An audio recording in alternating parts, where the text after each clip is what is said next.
किसकी लाइफ ज़्यादा अच्छी है, एक हाउसवाइफ की या फिर एक वर्किंग वुमन की? अगर आपके मन में भी ये सवाल है तो आज ये वीडियो पूरा ज़रूर देखिएगा। मैं पूरी कोशिश की है इस सच्चाई को जानने की और समझने की।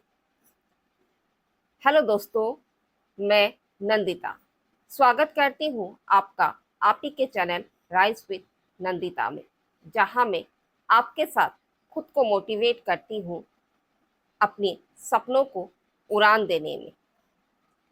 मैंने मेरी खुद की ज़िंदगी के एक्सपीरियंस और मेरे आसपास में जो मेरी हाउसवाइफ बहनें हैं, मेरी दोस्त हैं जो वर्किंग वुमेन है, मैंने सबकी ज़िंदगी को कंपेयर किया है, उस उनके बारे में जानने की कोशिश की और जो कुछ भी मुझे समझ में आया मैं आज आप लोगों के साथ वो सारी चीज़ें शेयर करूँगी।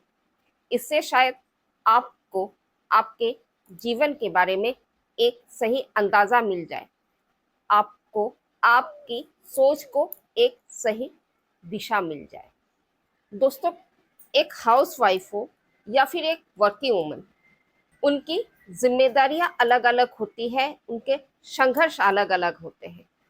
इसलिए ये कह पाना कि किसकी ज़िंदगी ज़्यादा बेहतर है, शायद ये दुनिया का सबसे मुश्किल सवाल होगा और जिसका जवाब और भी ज़्यादा मुश्किल है। जो दिन भर काम करती है अपने परिवार के लिए, परिवार के लिए अपना समय अपने परिवार के कामों में बिताती है, उन्हें आखिर में कोई वैल्यू नहीं मिलता। वो अपना पूरा जीवन थैंकलेसली बिताती है, बिना किसी प्रमोशन के, बिना किसी सैलरी के।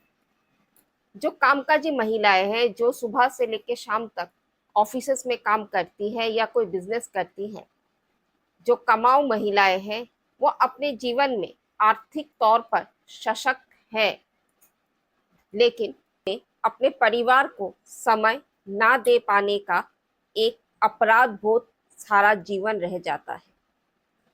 वो जब भी अपने घर में छोटे छोटे प्रॉब्लम्स को देखती है, अपने बच्चों में कोई प्रॉब्लम देखती है, तो उन्हें ये अपराध बोध उनके मन में एक अपराध बोध आ जाता है, या फिर उनके परिवार वाले उन पर ये अपराध बोध डाल देते हैं कि वो अपने परिवार को सही से समय नहीं दे पाई, जिसके कारण उनके समय नहीं दे पाई। लेकिन मेरे हिसाब से एक हाउसवाइफ बनकर जिंदगी भर ये मन में ये अपराध को लेकर कि हम हमारे सपनों के लिए कुछ नहीं कर पाए, या फिर अपने खुद को हमेशा ये सुनना पड़ता है कि आखिर तुमने क्या किया है, बाहर जाकर पैसे कमा कर देखो कि पैसे कमाना कितना मुश्किल है। इस अपराध बोध से निकलने का एक रास्ता जरूर चुनना चाहिए। एक कामकाजी महिला के अंदर अगर ये जो अपराध बोध है वो उस पर फिर भी सही है, फिर भी मेरे हिसाब से वो शायद थोड़ा कम है इस मानसिकता से कि आखिर दिन भर बैठकर तुमने किया ही क्या है। जब तुम पैसे कमाते नहीं हो तो तुम्हारा इस घर में या इस जीवन में क्या वैल्यू है। इसलिए ज़रूरी है कि हर हाउसवाइफ अपने घर के कामों के साथ साथ खुद के लिए थोड़ा सा इनकम जनरेट ज़रूर करें।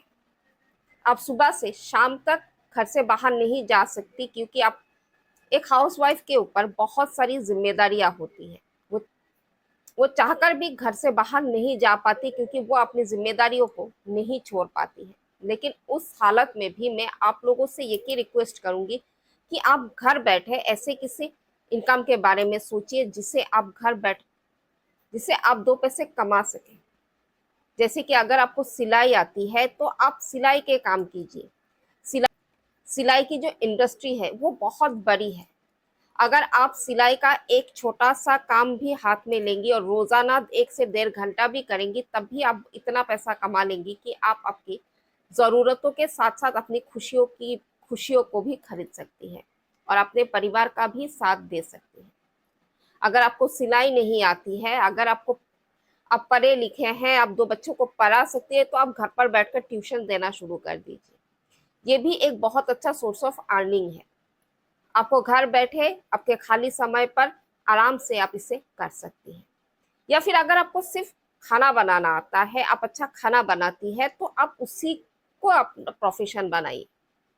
अगर आप घर बैठकर आप इन चीजों को करने के लिए भी आप नहीं कर सकती, तो आप अपने नॉलेज को, आपको आपकी जो स्किल है उस स्किल के ऊपर वीडियोस बनाना शुरू कर दीजिए। अगर आपको डांस आता है, आपको गाना आता है, आप बच्चों को पढ़ा सकती है, कुछ सिखा सकती है, आपकी कुछ स्पेशलिटीज है, तो आप उस चीजों को वीडियो बनाइए और उसे सोशल मीडिया पर पोस्ट कर दीजिए।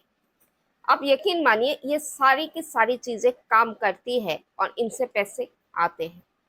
आज समाज में ऐसी बहुत सारी हाउसवाइफ है, बहुत सारी महिलाएं हैं जो घर बैठे अपने स्किल को सोशल मीडिया के जरिए बेच रही है और बहुत ज्यादा पैसे कमा रही है। मैंने तो अपनी शुरुआत कर दी है, अभी आपकी बारी है। मैं चाहती हूँ कि आप भी अपने स्किल पर काम करें, आप और कुछ पैसे कमाना शुरू करें। अगर आपको मेरी बातों से ज़रा सा भी मोटिवेशन मिला हो, आप ज़रा सा भी मोटिवेट हुए हो, तो मेरे वीडियो को लाइक शेयर ज़रूर कीजिएगा। और मेरे आने वाले वीडियोस को देखने के लिए और ये जानने के लिए कि मैं सोशल मीडिया के फील्ड पर कितना आगे बढ़ पाती हूँ, मेरे चैनल को सब्सक्राइब ज़रूर कीजिएगा। मिलते हैं मेरे अगले वीडियो में। तब तक अपना ख्याल रखें और अपने स्किल पर ज़रूर काम करें।